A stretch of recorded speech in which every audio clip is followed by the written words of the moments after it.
સુરતના માંડવીના તડકેશ્વરમાં પાણીની ટાંકી ધરાશાયી થતા તપાસનો ધમધમાટ. પોલીસને રિમાન્ડ દરમિયાન મહત્વના પુરાવા મળ્યા.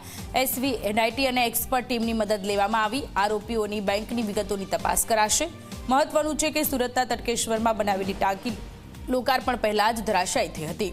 લાખોના ખર્ચે બનેલી ટાંકી ધરાશાયી થઈ હતી. 9 લાખ લીટર પાણી ભરેલું હતું. તે દરમિયાન ટાંકી ધરાશાયી થઈ હતી.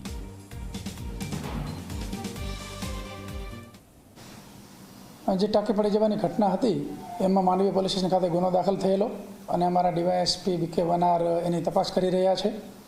જે આરોપીઓની ધરપકડ કરવામાં આવી એમાં નામદાર કોર્ટમાંથી 5 દિવસના રિમાન્ડ મેળવવામાં આવેલા. આ રિમાન્ડ દરમિયાન અમને ઘણા બધા અગત્યના પુરાવા મળેલ છે અને એ જે પુરાવા છે એનો યોગ્ય રીતે અમે એનાલિસિસ કરી રહ્યા છીએ. અલગ અલગ પ્રકારના સેમ્પલ મેળવવામાં આવ્યા છે. એમાં જે તે વિભાગની વિજિલન્સ ટીમ અને એસવી એનઆઈટી દ્વારા અમને ટેકનિકલ મદદ પૂરેપૂરી મળી રહી છે અને જ્યારે એમના લેબ ટેસ્ટિંગના રિપોર્ટ આવશે ત્યારબાદ એનો વધારે સ્ટડી કરવામાં આવશે.